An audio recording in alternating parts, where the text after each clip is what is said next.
अल्हम्दुलिल्लाह वहदह वस्सलातु वस्सलामु अला मन ला नबिय्य बादह। प्रिय दाजुभाइ तथा दिदीबहिनीहरू, अस्सलामु अलैकुम वरहमतुल्लाहि वबरकातुहू।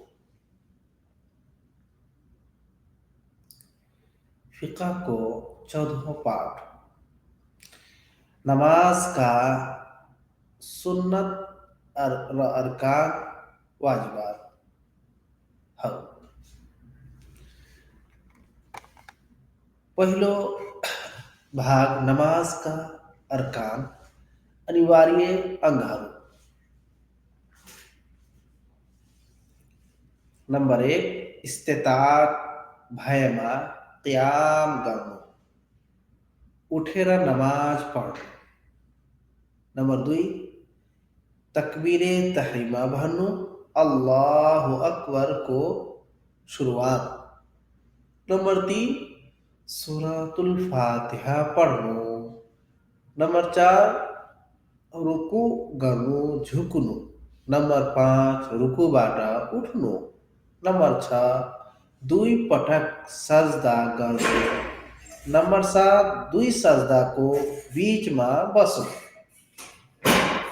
नंबर 8 अन्तिम तशहुदका लागि बस्नु। नंबर 9 अन्तिम तशहुद पढ्नु। नंबर 10 सलाम फेरी नमाज समाप्त गर्नु। नंबर 10 पूरा नमाज शान्ति र विश्वासका साथ पढ्नु। नंबर 12 सबै अरकानलाई कर्मश पूरा गर्नु। माथिको यदि कुनै अरकान जान बुझेर छोडिए भने नमाज अमान्य हुन्छ।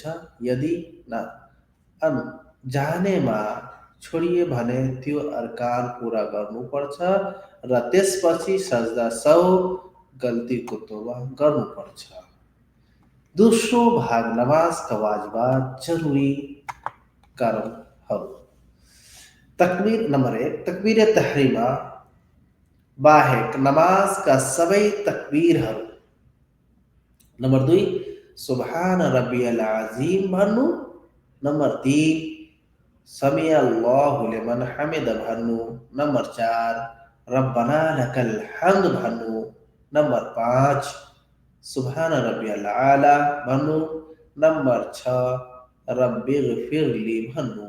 नंबर 7 पहिलो तशहुद को लागि बस्नु। नंबर 8 पहिलो तशहुद पढ्नु।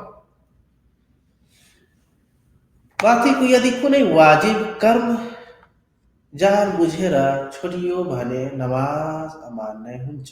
यदि अनजानेमा छोडियो भने त्यो वाजिब कर्म पूरा गर्न जरुरी छ, तर सजदा सहु गर्नुपर्छ। तीसरो भाग नमाजका सुन्नतहरू। दायाँ हातलाई बायाँ हातमाथि राखेर छातीमा बाँध्नु। नंबर 2 दुआ इस्तिफ्ताह पढ्नु। नंबर 3 तकबीर भने रहेको बेला हातहरू उठाउनु, रफुल यदैन। सूरतुल फातिहा पढ्नु। कुरानको अर्को भाग पनि पढ्नु। नंबर 5 अन्तिम तशहुद पछि दुआ गर्नु। नंबर 6 तशहुद गर्दा शहादत देखाउने औंलाले संकेत गर्नु। नंबर 7 जोरले पढिने नमाजहरूमा इमामले ठुलो स्वरमा पाठ गर्नु। प्रश्न र अभ्यासहरू। प्रश्न नंबर 1 समी अल्लाहु लिमन हमिदा भन्नु नमाजको नंबर 1 सुन्नत हो। नंबर 2 वाजिब हो। नंबर 3 रुकन हो। प्रश्न नंबर 2 दुआ इस्तिफ्ताह नमाज का वाजिब मध्ये हो, सही गलत। प्रश्न नंबर 3 इमाम का लागि जोरले पढ्ने नमाजहरूमा उच्च स्वरले पाठ गर्नु वाजिब हो। سنت ہو، رکن ہو۔ وصلی اللہ علی نبینا محمد وعلی آلہ وصحبہ اجمعین۔